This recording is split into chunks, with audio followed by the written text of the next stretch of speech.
पुढची बातमी पाहूयात। बहरीनमध्ये जय पवार यांचा विवाह सोहळा आजपासून 4 दिवस रंगणार आहे। सोहळ्यात श्रीनिवास पवार जाणार नसल्याची माहिती सूत्रांकडून मिळते, तर युगेंद्र आणि तनिष्का मात्र सोहळ्याला जाणार। याआधी अजित पवार हे सुद्धा पुतण्याच्या युगेंद्रच्या विवाहाला गैरहजर होते।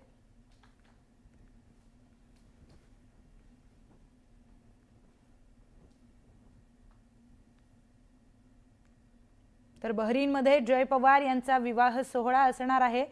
आजपासून 4 दिवस हा विवाह सोहळा बहरीनमध्ये पार पडणार आहे। सोहळ्याला श्रीनिवास पवार जाणार नसल्याची माहिती ही सूत्रांकडून कळतेय, तर युगेंद्र पवार आणि तनिष्का मात्र या सोहळ्याला जाणार असल्याची माहिती मिळते। याआधी अजित पवार हे सुद्धा पुतण्या युगेंद्रच्या विवाहाच्या आधी जो कार्यक्रम होता त्याला गैरहजर होते असं कळतंय। तर बहरीनमध्ये जय पवार यांचा विवाह सोहळा पार पडणार आहे। 4 दिवस हा सोहळा असणार असल्याची माहिती आहे। सोहळ्याला श्रीनिवास पवार हे जाणार नसल्याची माहिती आहे। युगेंद्र आणि तनिष्का मात्र सोहळ्यात जाणार असल्याचं कळतंय। तर पवार कुटुंबामध्ये जय पवार यांचा विवाह सोहळा पार पडतोय। बहरीनमध्ये हा जय पवार यांचा विवाह सोहळा असणार आहे। 4 दिवस हा सोहळा तिथे पार पडतोय। तर या संदर्भात आपण बोलूयात आपले बारामतीचे प्रतिनिधी जितेंद्र जाधव यांच्याशी।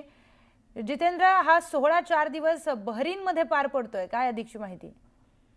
एकंदरीत आपल्याला मिळालेली अशी माहिती आहे की थोड्याच वेळापूर्वी आपण उपमुख्यमंत्री अजित पवार यांचे सख्खे बंधू श्रीनिवास पवार यांच्याशी चर्चा केली असता त्यांची कन्या बेंगलोरला दिलेली आहे आणि तिच्या दिराचं लग्न बेंगलोर येथे संपन्न होणार आहे।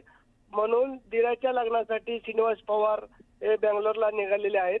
तर युगेंद्र आणि तिची नवीन आता झालेलं लग्न तनिष्का हे सर्व बहरीनला जात आहेत आणि तिथला लग्न सोहळा संपन्न झाल्यानंतर 7 तारखेला ते बहरीनला जातील अशी आपल्याला माहिती मिळाली आहे।